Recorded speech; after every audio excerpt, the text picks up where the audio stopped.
Splatoon is not a kid's game. Don't believe me? I'll change that, don't you worry.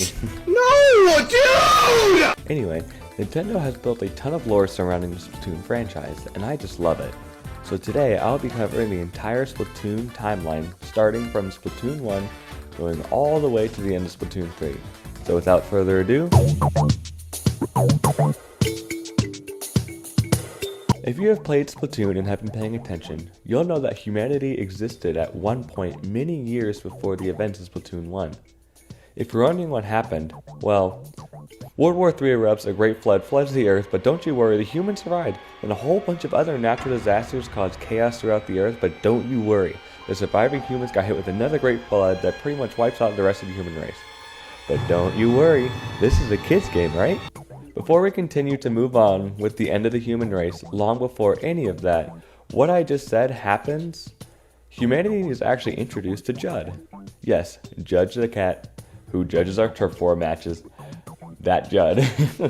Judd is actually thousands of years old, and no one really knows exactly how old he is.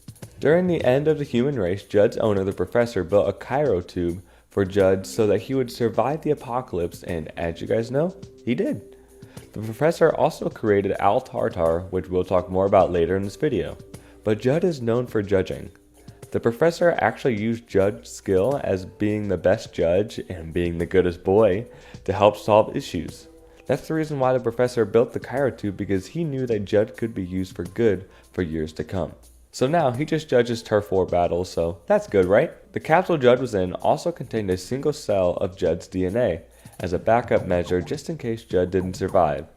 And so he could be cloned so Judd wouldn't be so lonely when he woke up, which is really heartwarming because no one wants to see a lonely Judd. Anyway, back to the fall of humanity. Somehow, some human scientists survived all of the natural disasters and wars that caused almost the extinction of the entire human race, and they built Alterna. Alterna is a large underground space located beneath what we know to be the Splatlands. And fun fact about the Splatlands, it's actually modern-day Mount Fiji. So Splatoon predicted the future. 25 years after the Second Great Flood, Alterna scientists have actually been appointed as the leaders of the settlement. And yes, there are more humans now because of mating. The scientists have been working on making a sustainable ecosystem in the cavern where Alterna is located. One of these being liquid crystals being made of, you guessed it, squids. These crystals have the power of reading people's minds and changing color based on what emotion they are feeling. The crystals became a success and were mass produced and were used to line the walls of every wall and roof of Alterna. Shortly after, Alterna's leaders are replaced by people desiring to see the Earth's surface after 25 years. I mean, they've been inside of a mountain. So they create the Spirit Lifter, which is just a rocket. During the first launch test, the energy from the boosters overloaded the cavern's liquid crystals, provoking the stone walls to break and rain debris, killing every single human in existence. So don't you worry guys, it's a kid's game. No need to fret. Many of the liquid crystals fell into the water, absorbing generations of sea creatures. Remember how I said the crystals could read minds? The crystals had repeatedly absorbed the wishes of the humans in Alterna. The crystals retained these feelings and passed them onto the creatures that absorbed them, resulting in sea life gaining something reflecting humanity's desires to return to the surface of the earth. These crystals also accelerated the evolution of the sea creatures to whatever more was in the polluted waters of the settlement, until one day they set foot on dry land, eventually leaving Alterna and reaching Earth's surface. The region surrounding Alterna eventually becomes known as the Splatlands, and they continue to evolve until they look like modern-day Inkling and Octarians. 7,000 years pass and the sea levels start to rise again, just like it did before the destruction of humanity, forcing the Inklings and Octarians to fight over the remaining land. The Octarians are victorious for most of the battles, all being judged by Judd of course. The main reason why the Octarians are victorious is because they have way more advanced technology than the Inklings do. But one day, as the Octarians storm an Inkling stronghold, someone unplugged the Octarians' weapon, which caused the Inklings to completely defeat the Octarians, forcing them to the Octo Valley and Octo Canyon. The Great Zapfish is now born and is used to power the cities controlled by the Inklings, and turf war has basically become a competitive sport. I could have made a whole video on just that, by the way. Wait.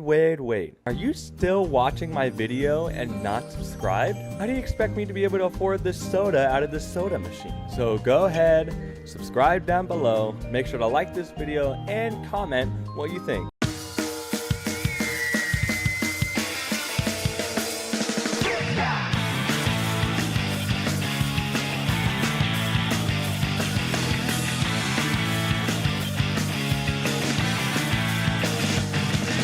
Breaking news! The great Zapfish has been stolen by the Octarians and also several small Zapfishes as well. You still think this is a kid's game? Kidnapping? How would you like it if I kidnapped your— A young inkling sees a mysterious man and follows him down a manhole in the plaza and finds him or herself in Octo Valley. Captain Cuttlefish recruits him or her as Agent 3 of the new Squid Breaks platoon and enlists them to help find the stolen Zapfish. As we play through this story, we find all of the smaller Zapfish and find parts of the greater Octo weapon that was used during the Great Turf War. But then,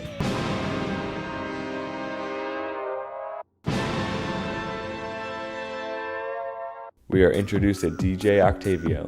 Though we don't know much about DJ Octavio yet, he actually fought as the leader of the Octarians during the Great Turf War, and he has nothing but revenge on his mind.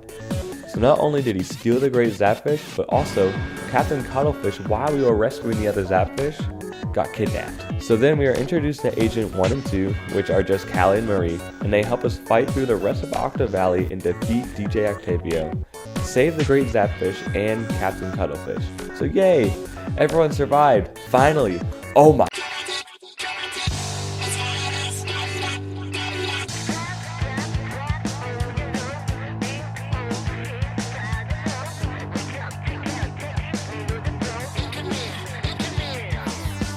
The Ark Polaris was a space shuttle sent to space during the fall of humanity to search for a new planet that would be inhabitable for humans to live peacefully, which, after 12,000 years, has now crashed back on the Earth, killing everyone inside. So guys, just settle down. It's a kid's game, remember. Somehow though, a bear survived. His name is Mr. Grizz. He eventually founds what is now known to be Grizzco Industries, for the sole purpose of finding golden eggs.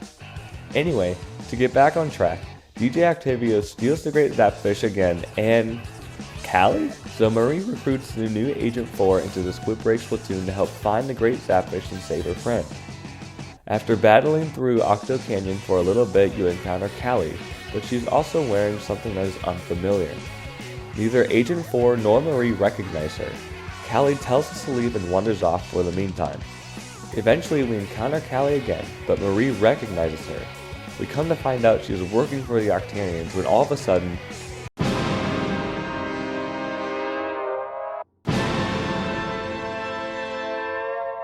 DJ Octavio returns.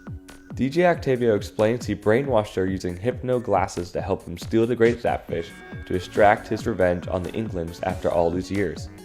Unfortunately for him, Marie shoots off Callie's hypno glasses, and Agent 4, Marie, and Callie fight DJ Octavio and defeat him once more.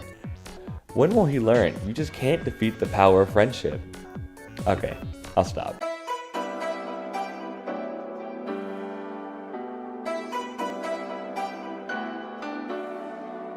Now, we get to talk about easily the best single player expansion in the entire Splatoon series. All of a sudden, we wake up on a subway greeted by Captain Cuttlefish, but something's different. Oh, that's right, we are an Octarian. Captain Cuttlefish calls a truce because he also seems to be stuck on the subway. A telephone rings. The telephone tells the Octarian about the Promised Land, which it says they can only reach if they prove themselves by collecting the 4 Thangs.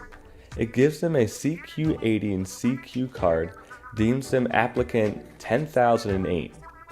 Cuttlefish interprets the Promised Land to mean the surface, and nicknames the Octarian Agent 8 as a shortening of their applicant number. Agent 8 and Captain Cuttlefish then board the Deep Sea Metro train.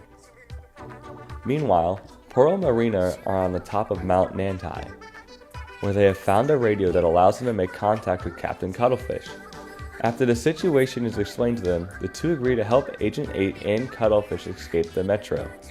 With the help of Captain Cuttlefish, Pearl, and Marina, Agent 8 completes several test stations in the Deep Sea Metro and eventually collects all 4 of the Thangs, bringing each one to Central Station. With all 4 Thangs collected, the telephone asks Agent 8 if they are ready to enter the Promised Land, to which they agree. Following this, the telephone assembles the Thangs into a giant blender. Yeah, that's right, claiming it to be a door to the Promised Land. Don't worry though, they escape the blender but are just utterly confused. And yes, they were about to become an ink smoothie, if you know what I mean, so it's a kid's game. Agent 8 takes the employee model CQ-80 that was in Agent 3's possession, using the blueprints as a test facility stored on it to find an exit, while Cuttlefish stays behind until Agent 3 wakes up. Agent 8 makes their way through the testing facility, but eventually they lose contact with Captain Cuttlefish, who is apparently attacked and captured by a brainwashed Agent 3. As they reach the spinal phase and try to take an elevator to the surface, Agent 8 is also attacked by Agent 3 as well, leading to a battle. Agent 8 defeats Agent 3, knocking them unconscious once more but freeing them from their mind control. After this, the elevator continues its ascent, leading Agent 8 and Cuttlefish to the surface, where Pearl and Marina arrive in a helicopter to meet them. But as Pearl and Cuttlefish celebrate the escape, a statue that contains the entire facility rises from the ocean. It is at this point the telephone finally reveals its identity as Commander Tardar, and its goal of destroying Inkopolis and creating a new ultimate life form. Remember earlier when I said the professor created Al-Tartar? Al-Tartar is an AI life form that was made to help guide humanity. Tardar survived everything, watching everything unfold over the past 12,000 years, eventually leading to him believing that humanity is evil at its core, and only he can create the perfect life form. The statue's mouth opens to reveal a cannon full of sanitizing ooze aimed at the city, and begins charging enough energy to be capable of destroying the entire world. Tardar prepares to fire the cannon, but Pearl comes to the rescue and charges a blast using her Princess Cannon, and shoots it at Commander Tardar's cannon and destroys him and the statue altogether. Like I said earlier, Octo Expansion is easily the best story in the series, and you guys should definitely play it if you haven't already.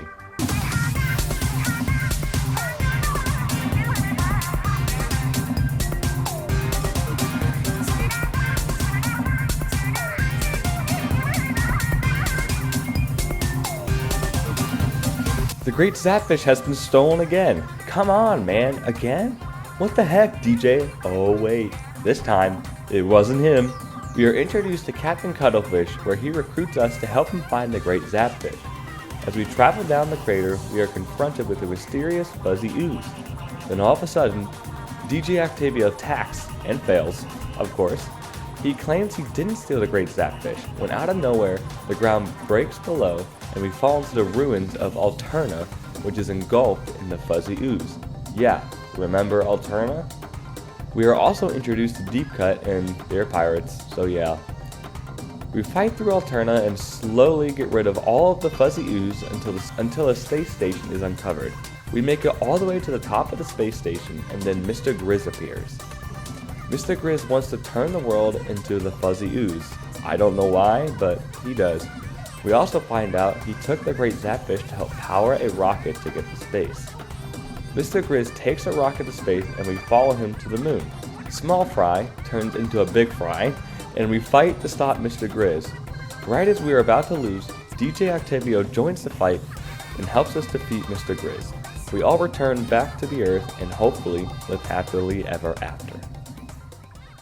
So, that's it. That's the entire timeline of Splatoon. This video is probably already too long anyway, so bye.